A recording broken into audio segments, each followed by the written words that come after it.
This is a recording of the input of PMR Notes for the physical medicine assistants.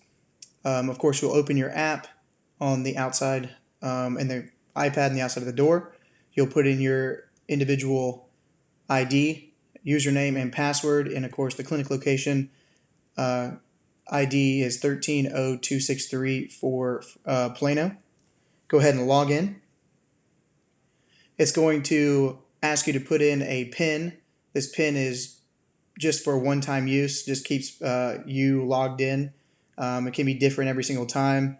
It just prevents anybody from coming up to yours and opening your notes because you're logged in and has your signature on it. So it can be anything. Then it will open up to the calendar.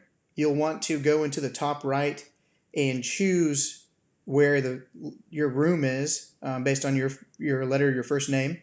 And then, of course, changing the columns, you can identify and get rid of certain ones so you can just see yours. In this example, I'm under the case managers, and I put in a test patient here. Now, you have to be real cognizant of what the appointment type is. You'll have the patient's first and last name, and that's it. But you'll click and touch on that patient. It's going to tell you the appointment type there in the middle. It's going to give you a little bit more information. What you want to do is open that patient by clicking on the patient's name and then clicking on the left to that character there, and it's going to give you some notes. Now, you should always start your day by going through the schedule and making sure that there are notes here that are significant to the phase and the protocol.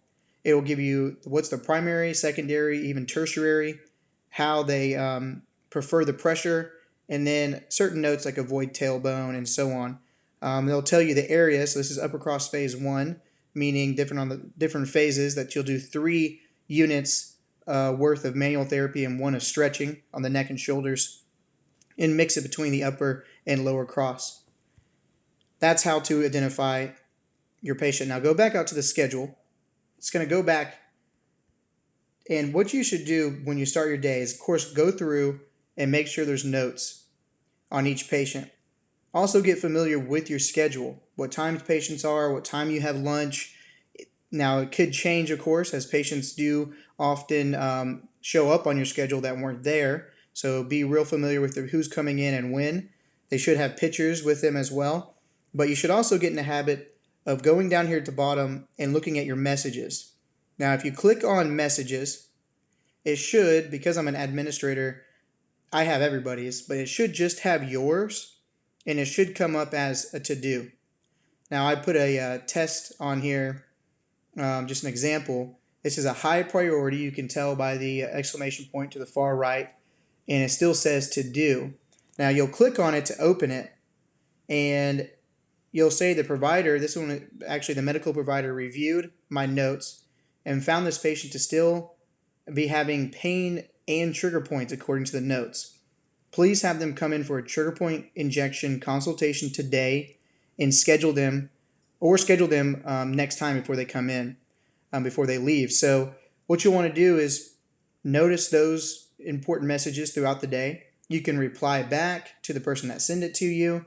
You can forward it. You can mark it as read. You can delete it. Or if you did this and you completed it, you hit done, and that'll go away. Now, of course, you'll go up to the patient, say, hey, I got a note from the provider that says they found by going through the notes that you still have some trigger points. I'd like you to schedule a trigger point consultation with them. Do you have time today? Or let's do it before your next time. But they notice you're still in pain, so they wanted to meet with you.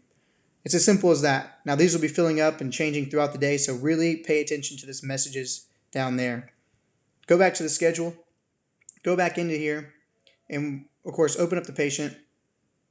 And what you'll want to do, you can start new messages. Now, if you go down to the 4th one down there, there's this little chart note. You'll click on that and add a new note. It can show you the previous notes. It shows the history. This patient doesn't have any. But you'll click on that right one, and you'll go to PMR treatment and click on PMR treatment. Now, that would automatically come up if it's already set for you, but once again, I'm an administrator. But you'll want to start with every single patient, asking them how they're doing. So you bring them over, you go get them in a timely fashion, and you say, hey, so how you feeling today? Better, worse, the same? I'm about the same. Also, on a pain scale, 0 to 10, 10 meaning the worst, what are you today? Oh, I'm a 5. How often throughout the day do you experience the pain? 50, 60%, 80, 100% of the time? Yeah, I'm in constant 5. Also, what areas do you feel it? Let's start with the back. Yeah, the back, it's upper, mid, lower back. The front, no, I'm not really having any front. What about the left side? You could always type in if you click on it individually, or these little tildes here will open it up.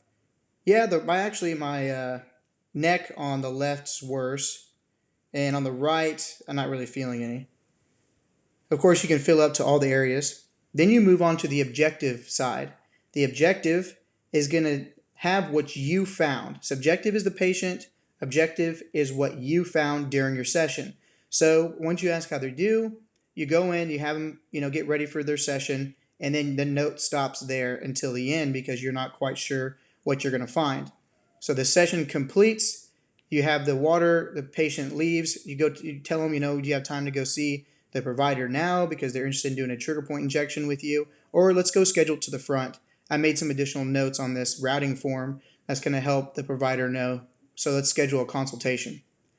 But then you come back to the notes and you put where first the hypertonic muscles were located. These mean tight. Hypertonic meaning tight, tender fibers. And it tells you what areas and what regions. Click on those. Restricted emotions. Where'd you know it was restricted? Cervical, lumbar, pelvic, ankles, right arm, stuff like that. And then the next part is the trigger points area. Now, of course, if you didn't find any trigger points, you don't just leave it blank. You say there were none found, and that's at the bottom. None or none were found. But if you did find, this is the first part's the right side. The second part is the left side. You can say middle and upper trap on the left, maybe lower trap, teres, rhomboids, so on like that. The providers look through your notes frequently and decide, is this person in pain still? Do they need trigger points? Are they using the at-home rehab equipment? How restricted are they? Stuff like that. So they are looking at your notes. The better detailed your notes are, the better for everybody, including the patient. Also, what taut tender fibers did you find upon palpation? Well, the lumbar region, cervical region were tender, and they had some tight, like fibrous, cord-like muscles. And was there swelling and edema? Now, swelling and edema is bruising, swelling abnormal in those areas. You can also say, feet or none were found. The next one is assessment. How well did they do? This is something you can ask them verbally, or how well do you know when they left? Like, oh, that felt great. You could say good. It's going to default to good. You could say there's mild changes with good signs of relief, and so on. Now, this box here below will just be stuff that's carried over from the exam, and it'll just be the treatment notes or the diagnosis. You don't have to worry about that part. Plan is the last part. Now, the plan is where you input what protocol you used, and protocol-wise, this patient was upper and lower cross. Now, if you ever put anything different in here, that won't reflect what their plan is and their diagnosis, so be real particular in what you put in there because that is their plan. Then the last part here talks about the units of therapy. Now, units, manual versus stretching therapies, they're measured in 15-minute intervals, but 10 to 12 depending on the amount of time and setup. But for a phase 1, it would be 3 manual therapy units and 1 stretching unit. For a phase 2, it'd be 2 manual and 2 stretching. For a phase 3, it would be 1 manual and 3 stretching. So remember to keep real good track because these actually translate over into the billing component, and this will throw the billing off if you're not putting this accurately.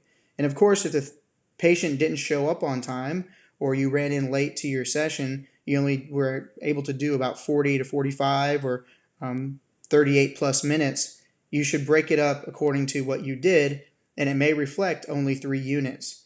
It probably will never only reflect 2 units, but just be sure to keep track of that.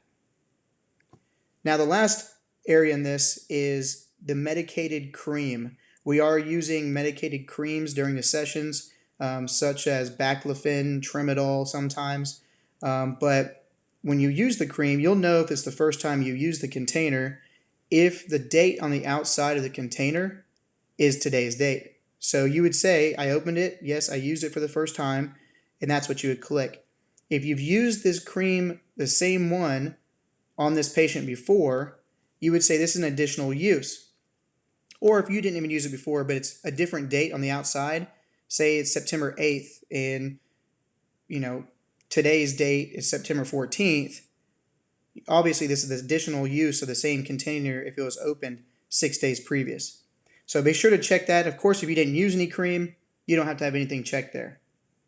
As an ending point, you sign it. At the top right, there's a sign. You don't save it because saving it won't do anything. We need to sign off that it's completed. You can save it if you need to go back to it at the end of the day, but really signing it saves it. So you sign. Your password to sign off is typically your initials. And then you can also click this button, don't prompt me for signing off password in this session. As long as you're logged in, you don't have to keep on doing that. You just hit sign. But you put your initials in there and you click that little pin button and it will be sign the note and it will be done. Sign complete.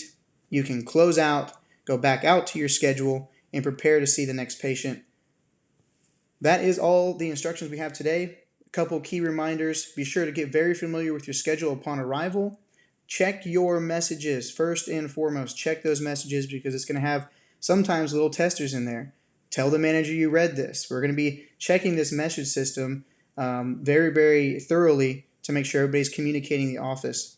And then, of course, make sure, according to your schedule, that the patient has a protocol, has a procedure, and if they don't, you should not work on them because you don't know what to work on and what's been diagnosed. You should go to the front, ask them to pull records, get this information in there before you see the patient. But of course, that can be done ahead of the day even beginning. So once again, review those key points, and we'll be doing some more training in the future. Thank you.